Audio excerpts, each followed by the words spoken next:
Hello बच्चों, तो next हमारे हैं क्वेश्चन। क्या क्वेश्चन है?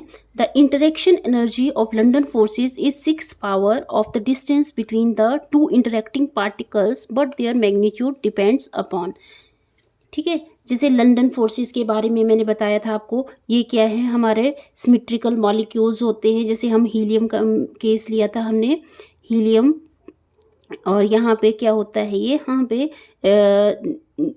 ये इलेक्ट्रॉन क्या करते रहते हैं, मूव करते रहते हैं। कुछ टाइम के लिए ये इलेक्ट्रॉन एक जगह इकट्ठे हो जाते हैं। इस साइड को नेगेटिव चार्ज ज़्यादा हो जाता है और इस साइड को नेगेटिव चार्ज बहुत कम हो जाता है, जिसकी वजह से इलेक्ट्रॉन बहुत ज़्यादा हो जाते हैं। यहाँ पे मोर इलेक्ट्रॉन और यहाँ पे लेस इलेक्ट्रॉन होते हैं। तो यहाँ पे क्या आ जाता है, पोल जनरेट हो जाता है। मतलब यहाँ पे पार्शली नेगेटिव चार्ज आ जाता है और पार्शली पॉजिटिव चार्ज आता है। और फिर कुछ टाइम के बाद, जैसे ये जो, क्योंकि ये यहाँ पे पोल जनरेट हो गया, तो यहाँ पे जब हम ये एटम लेते हैं, हीलियम का ले लिया मान लो हमने, तो यहाँ पे जैसे पार्शली नेगेटिव चार्ज बहुत ज़्यादा आ जाता है और यहाँ पे पार्शली पॉजिटिव चार्ज आ जाता है। जब यहाँ पे कोई न्यूट्रल एटम लेते हैं, ठीक है, न्यूट्रल एटम लेते हैं, तो थोड़े टाइम के बाद क्या होता है, ये जो इलेक्ट्रॉन यहाँ पे जो पार्शली पॉजिटिव चार्ज है वो अपनी तरफ इलेक्ट्रॉन को क्या करने लगता है, मतलब ये न्यूक्लियस क्या लगता है, ये न्यूक्लियस अपनी तरफ अट्रैक्ट करने लगता है इलेक्ट्रॉन को। और ये जो एटम है हीलियम का, मान लो ये न्यूट्रल एटम है हीलियम का, तो ये थोड़ा सा डिस्टॉर्ट हो जाता है, इसकी ऐसे पोलराइज हो जाता है। मतलब यहाँ पे पार्शली नेगेटिव चार्ज आ जाता है और यहाँ पे पार्शली पॉजिटिव चार्ज आ जाता है। जब ये दो मॉलिक्यूल्स हम लेंगे, डिस्टॉर्टेड मॉलिक्यूल्स जब हम लेंगे, ठीक है, तो डिस्टॉर्टेड मॉलिक्यूल्स जब लेंगे तो यहाँ पे क्या आएगा, कुछ फोर्स ऑफ अट्रैक्शन लगेगी, जिसको हम लंदन फोर्सेस बोलते हैं। ठीक है, जिसको हम लंदन फोर्सेस बोलते हैं। और जैसे कि आपको पता होना चाहिए एक और बात, कि जो इंटरेक्शन एनर्जी है या एनर्जी ऑफ इंटरेक्शन, जैसे कि क्वेश्चन में दिया हुआ है इंटरेक्शन ऑफ एनर्जी, देखो यहाँ पे दिया है interaction of energy is proportional या inversely proportional to R raise to power, R क्या है यहाँ पे, distance, R raise to power 6। ठीक है, आर रेज टू पावर 6। तो अब क्वेश्चन में पूछा है कि ये जो इंटरेक्टिंग पार्टिकल है, ठीक है, ये तो लग गया पता आपको, interacting particle, but there magnitude depend, ये जो मैग्नीट्यूड है ये किसके ऊपर डिपेंड कर रहा है, तो फर्स्ट क्या, चार्ज के ऊपर डिपेंड कर रहा है कोई इंटरेक्टिंग पार्टिकल, तो चार्ज के ऊपर नहीं कर रहा है ये डिपेंड। दूसरा है मास ऑफ इंटरेक्टिंग पार्टिकल, तो मास के ऊपर भी डिपेंड नहीं कर रहा है। और polarisability of interacting particle, polarisability क्या होती है, जैसे कि मैंने बताया था आपको, पोलराइजेबिलिटी होती है टेंडेंसी ऑफ एनाइन, एनाइन की टेंडेंसी होती है कि ये खुद को ही क्या करता है, पोलराइज करता है। ठीक है, ये खुद को ही पोलराइज करेगा, मतलब अपनी ज्योमेट्री को खुद ही डिस्टॉर्ट करेगा, उसको पोलराइजेबिलिटी बोलते हैं।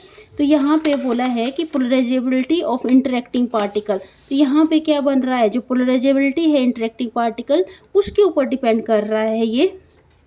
ठीक है, इसका मैग्नीट्यूड, बोलने का मतलब ये है कि जितना बड़ा कॉम्प्लेक्स या लार्ज मॉलिक्यूल बनेगा उतना ही ज़्यादा लंदन फोर्सेस उसमें होंगे, उसकी जो मैग्नीट्यूड है लंदन फोर्सेस का उतने ही ज़्यादा होगा उसमें। ठीक है, और लार्ज इलेक्ट्रॉन क्लाउड, मतलब जितना इलेक्ट्रॉन क्लाउड ज़्यादा बनेगा तो उतना ही डिस्टॉर्ट होगा ये मॉलिक्यूल, और जितनी ज़्यादा डिस्टॉर्ट होगा मॉलिक्यूल उतनी ज़्यादा पोलराइजेबिलिटी बढ़ेगी और उतने ही ज़्यादा इंटरेक्शन एनर्जी का जो मैग्नीट्यूड है वो आएगा। तो हमारा जो थर्ड ऑप्शन है इसमें करेक्ट है, पोलराइजेबिलिटी ऑफ इंटरेक्टिंग पार्टिकल्स। ठीक है, आई होप आपको ये क्वेश्चन समझ आया होगा। फिर नेक्स्ट क्वेश्चन है हमारा,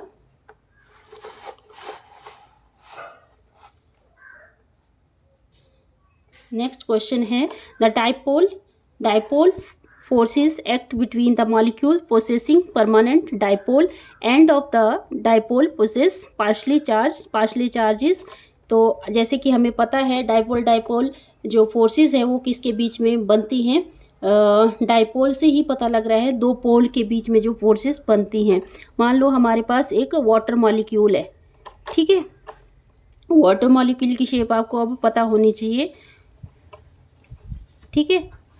ये पार्शली पॉजिटिव चार्ज होता है, ये पार्शली नेगेटिव चार्ज होता है। यहाँ पे ऑक्सीजन का मोर इलेक्ट्रोनेगेटिव है तो यहाँ पे पार्शली नेगेटिव चार्ज लगेगा, ठीक है। तो यहाँ पे कुछ ना कुछ परमानेंट डाइपोल होता है। परमानेंट डाइपोल बताया था मैंने वाटर का कितना होता है, 1.84 डाइपोल। तो यहाँ तक तो पता लग गया आपको कि जैसे क्वेश्चन में बोला था कि dipole dipole forces act between the molecule possessing permanent dipole, मतलब यहाँ पे डाइपोल डाइपोल जब फोर्सेस होंगी तो उसमें परमानेंट डाइपोल लगेगा, ठीक है।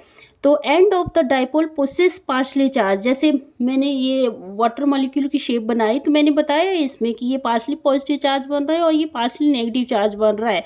तो इसमें बोला गया है कि जो पार्शली चार्ज है उसमें क्या हो रहा है, इलेक्ट्रॉनिक चार्ज ज़्यादा होगा, दूसरा ऑप्शन दिया है इक्वल होगा, तीसरा दिया है less than unit electronic charge होगा, या double the unit electronic charge होगा। तो ऐसे ही पता लग रहा है कि यहाँ पे पार्शली पॉजिटिव चार्ज है तो जितना एंड के ऊपर, मतलब ये जैसे कि आपको पता है डाइपोल मोमेंट को ऐसे डिनोट करते हैं, तो एक साइड का अगर हम पार्शली चार्ज लेते हैं तो वो लेस देन यहाँ पे यूनिट के बराबर आ रहा है, 1.84 डाइपोल के बराबर आ रहा है। तो ऑब्वियसली कि ये जो इलेक्ट्रॉनिक चार्ज है इस पार्शली चार्ज का वो less than unit electronic charge आएगा।